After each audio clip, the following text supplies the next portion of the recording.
The Ben Garcia Show. Yeah. Best show in the land. Yup. Listen. Come and get your information from Ben Garcia. Get the latest on your quarterback, running backs, and receivers. Tune in, so any other show you don't need him. Any news that he giving out, please just believe him. Giving out the latest prediction and top-notch analysis. Wanna hear the truth, better have thick skin like callus. The latest move that your team just made can be damaging. The dudes ain't speaking no facts, they just be rambling. Lights, camera, action, turn on the show, go get the cameraman. Yeah. Lights, camera, action, turn on the show, go get the cameraman. The Ben Garcia Show. Should I just do it again after being muted for my tease and my open for the show? Well, let's just say it again. The Arizona Cardinals, it is a football Friday. The Arizona Cardinals play tomorrow. The starters will not. Is it the right thing? Is it the wrong thing? Also, a skeptical record prediction for the Arizona Cardinals this year by one Conor. We're going to break it all down, but not next. We're going to do it right now, given the fact that I was just muted this morning. But with that being said, welcome in to the Ben Garcia Show. It is a beautiful football Friday. If you guys could do me a favor, hit that like or subscribe button, maybe even both if you're feeling really charitable. But we got a lot of things to get into today, guys. A lot of things to get into on today's show. So I want to recap a little bit of the practices between the Cardinals and the Denver Broncos yesterday.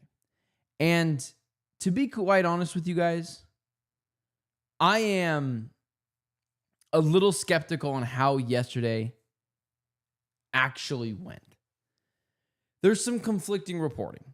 And I think it's really concerning that Kyler Murray still has some trouble locking on to one wide receiver or one pass catcher.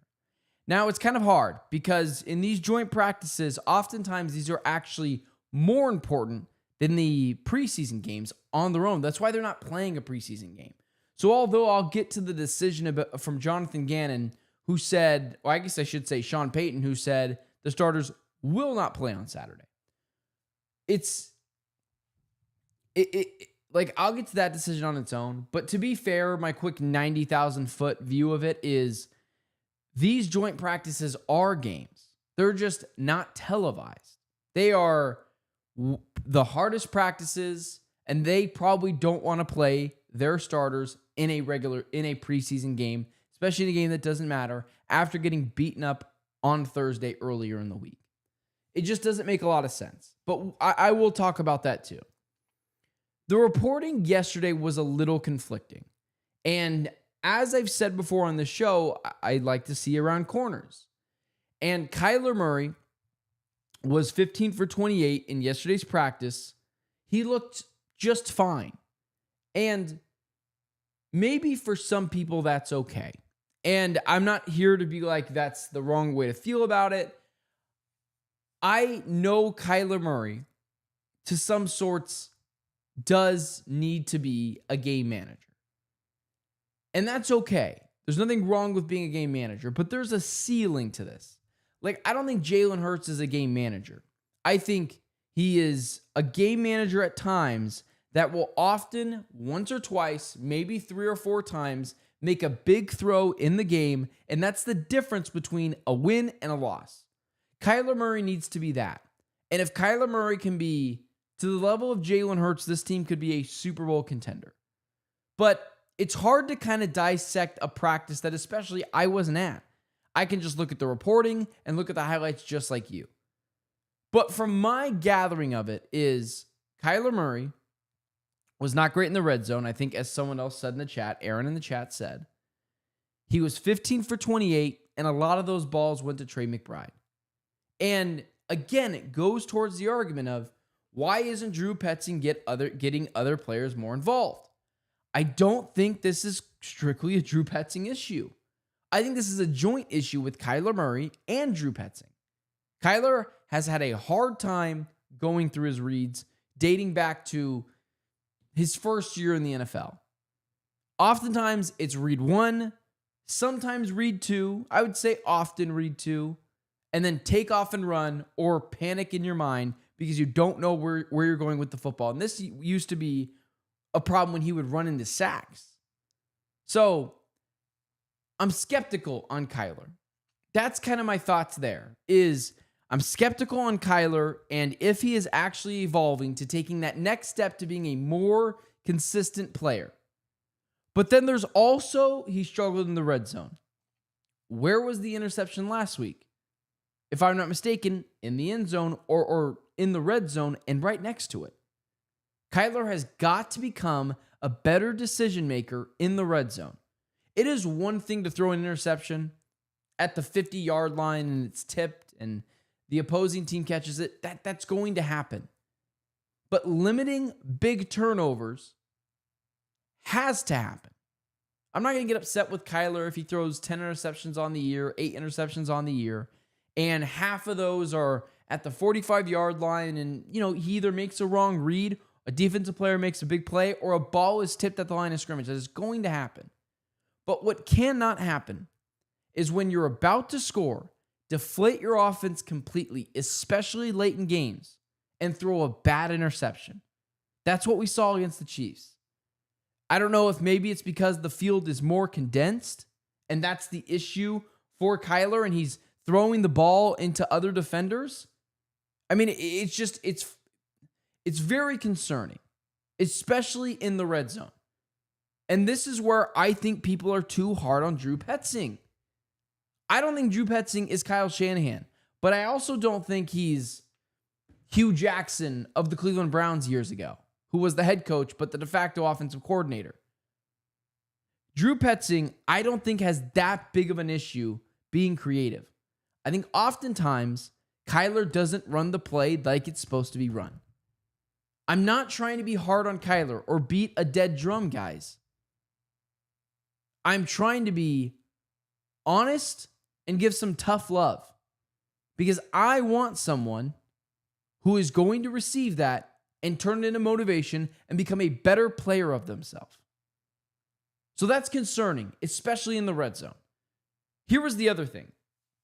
They decided starters weren't going to play in the preseason. I am 50-50 on this. I think this means that the Cardinals are done playing in the preseason. And to be fair, they played about 2 quarters in the first preseason game. I'm 50-50 in week 2 because in a joint practice, it is basically a preseason game that is not televised. They're hitting each other. They're running one-on-ones.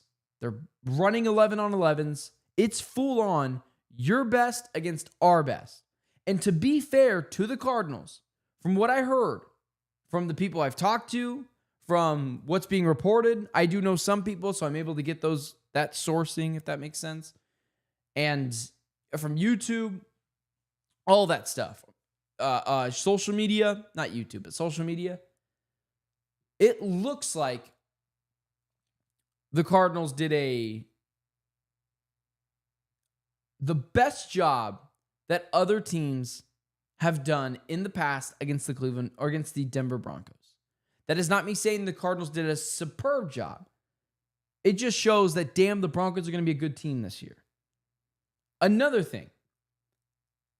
This is something that I mentioned like 2 weeks ago. If you are a fan of the show, if you're a listener of the show, I said the youth at the defensive back position concerns me. And I have not been one to say, Will Johnson's going to suck. None of those issues. I've said, this guy kind of reminds me of Jalen Ramsey. But it is a really hard transition to go from college to the pros. And Will Johnson had a really bad day. And Max Mellon is a young corner. And Garrett Williams, who's the vet in that cornerback room, is only a third-year guy.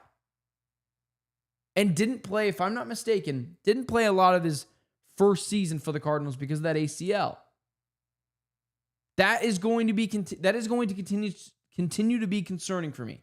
Can you name one wide receiver not named Courtland Sutton on the Denver Broncos? I'm waiting.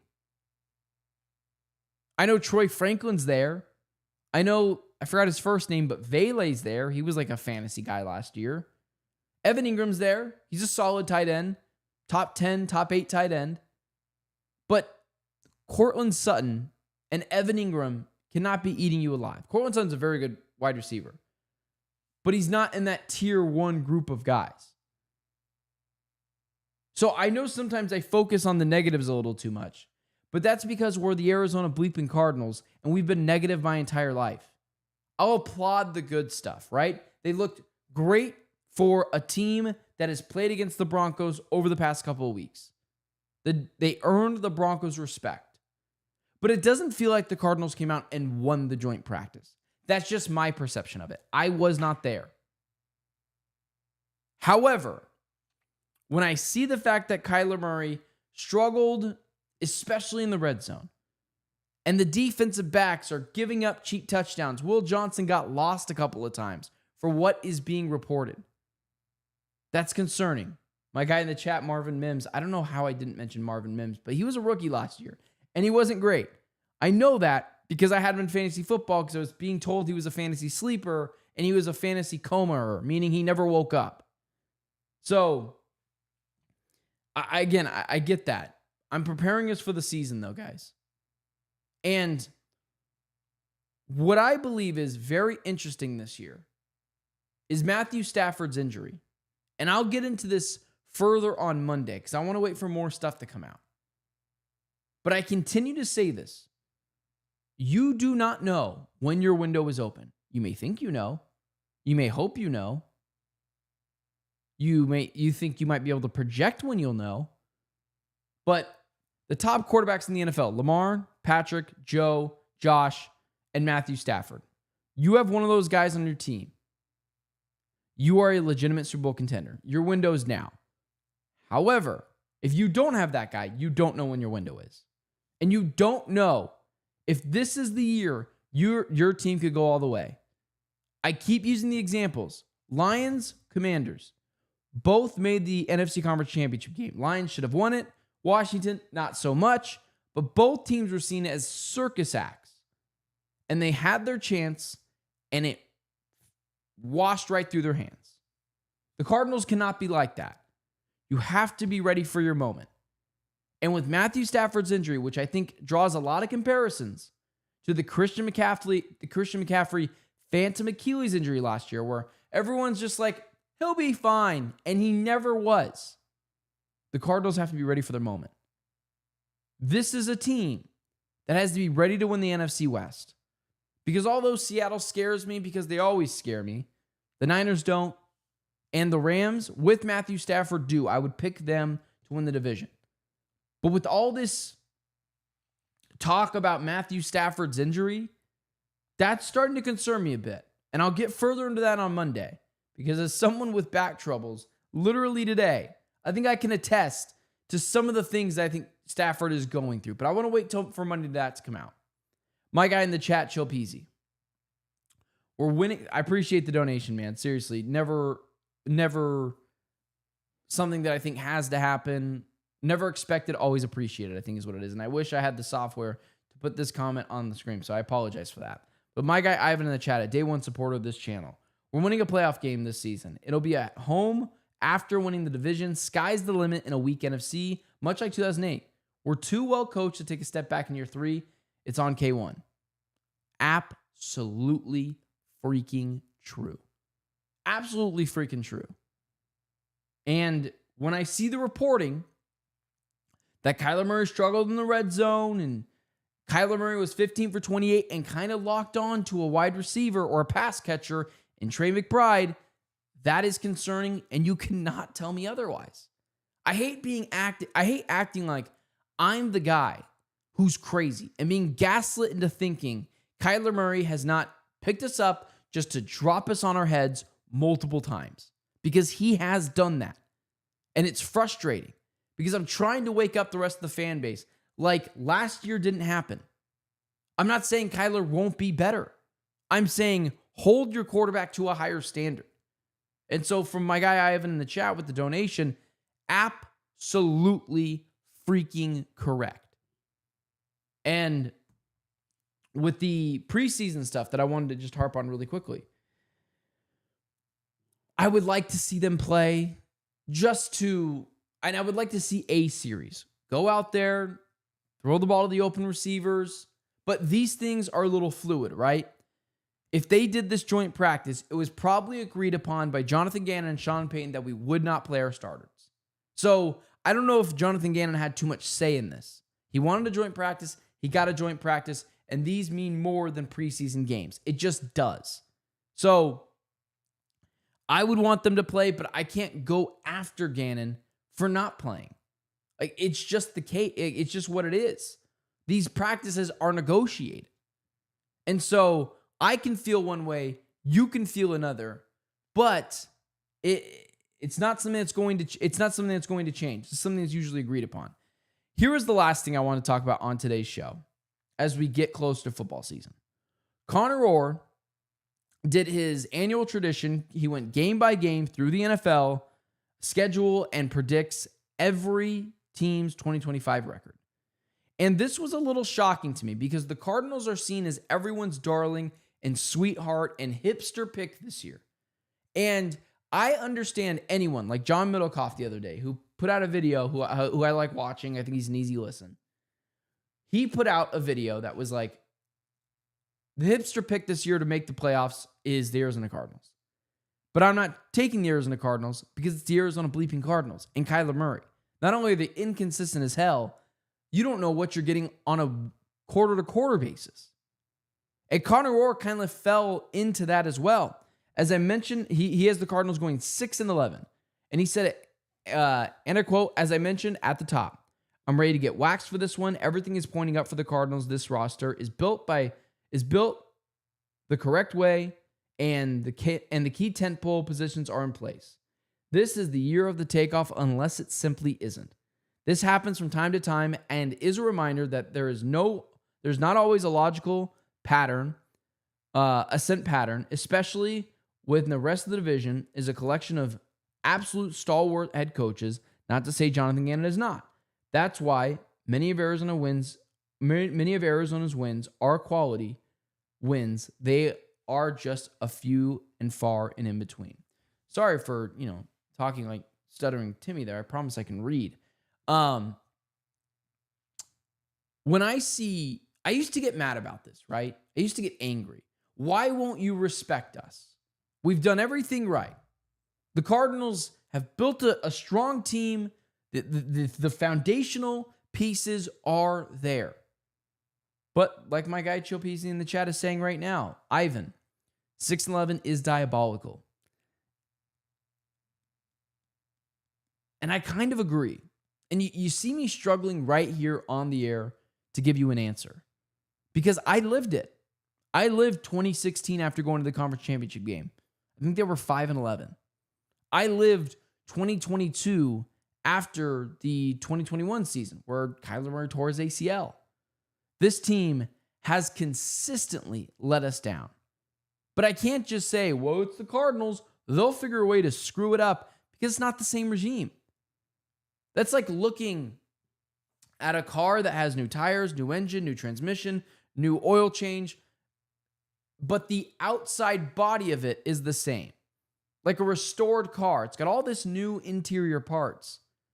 But on the outside, it's the same original wrap or paint job. That's not what matters. What's matter is all the internal things they've changed to be a better team. And to be quite honest with you, if the Cardinals went 6-11, like Conor Orr of Sports Illustrated, who did his yearly predictions going game by game in the schedule, and the Cardinals go 6-11, Kyler Murray's not the quarterback next year. And you're talking about Jonathan Gannon being on the hot seat, Monty Ossenfort being on the hot seat, and there being a fire sale at the trade deadline. But when I see people making these picks of the Cardinals will be under 500, or they're definitely not a playoff team, or they're going to fall flat on their face because the Cardinals will be the Cardinals, you have not paid attention to the new regime. This is a mature GM, really capable head coach. and a roster that is at minimum top 10 in the NFL, but I think much higher. If Kyler Murray is what he was last year, this team makes the playoffs. Because the defense will be playing at a higher level. Because they have more offensive weapons. Because they will be in year 3 of Drew Petzing. It's all there for the Cardinals. And if you're taking them to be a worse team last year, or to be a worse team this year than they were last year, you're not paying attention. And that's okay. Because to be fair, the Cardinals haven't earned your attention. But I'm not going to get angry about it anymore. Because there is a sense of, you kind of just need to earn it. And the Cardinals haven't done that yet. It's time for them to earn their keep. And get the respect from guys like Conor. And understand that in a weak NFC, where teams of the Commanders and Lions have both made the conference championship game over the last 2 seasons, you got to be ready to go, locked in, and understand that this could be your moment. And also understand that if you don't come ready this year to play, and you do fall flat on your face, which I'm not ruling out, because the Cardinals oftentimes will just cardinal. If that happens, no one is ever going to believe in this team again. At least for the next decade. Because we will feel like we have been done wrong, run amok, run astray. We will say this team did all the right things, and then what? They still came up short. So that's what it is, man. That's what it is. It's not just the pressure that this team has to be better than next season. It's the pressure to build off of what they've been doing. The maturity, the eating your vegetables, the doing all the right things, hiring the right head coach, hiring the right general manager, giving Kyler a surrounding supportive cast, being a patient, not going after the big fish and Garrett and TJ Watt, which, although I disagree with in a lot of ways, you can argue it's the right path to go down.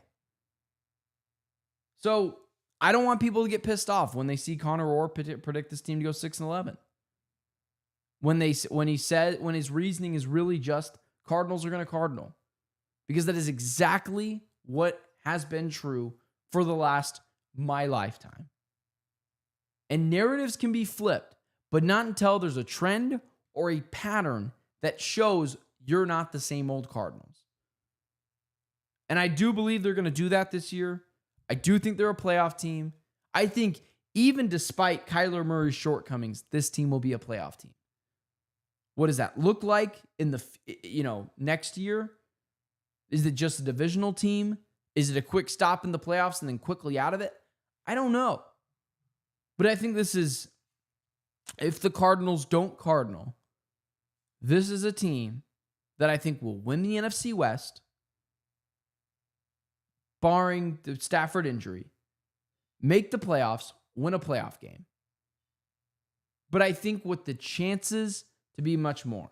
And not because they have a star-studded quarterback, but because the foundation of this thing is rock solid in an NFC that just doesn't have a lot of that. And so, I get it, man. You want to pick this team to finish poorly? Have at it. I mean, do you remember week 11 last year? We were 6-4, atop the NFC West. And they blew it post-bye week. Blew it. That Panthers game was such a monstrosity. Losing to that team and giving them the confidence this year to walk in and beat up on other teams this year. I mean, that was a disgusting, awful place to be. But I do think it is different, and the Cardinals will figure it out. With that being said, guys, do me a favor, hit the like, share, subscribe button on this channel. Follow me on all social media platforms at Ben Garcia Show. I will be live again on Monday, 7 a.m., Wednesday, 7 a.m., and next Friday at 7 a.m. Another thing, while I still have you guys in the chat, I want to do a subscribers, listeners, fantasy football league. I think I've got 7 of you guys right now. Hit me up on any social media platform. DM me at Ben Garcia Show. I'm checking my DMs, and I normally don't do that. Say you want to be a part of the league. I think I've got 7 guys right now. So we need 5 more spots. Half point PPR. We'll figure out a time that works for everyone. Maybe we'll make a Discord, but it'd be a fun way to be able to chat with you guys, my listeners. Do me a favor, hit the like, share, subscribe button. Follow me on all social media platforms at Ben Garcia Show. DM me if you want to be a part of that fantasy football league. If you can't DM me on Twitter, DM me on Instagram, DM me on TikTok. Email me, benjamingarciatalks@gmail.com. But with that being said, guys, so good. So good. But, and thanks for tuning into the show, and I will see you guys next week.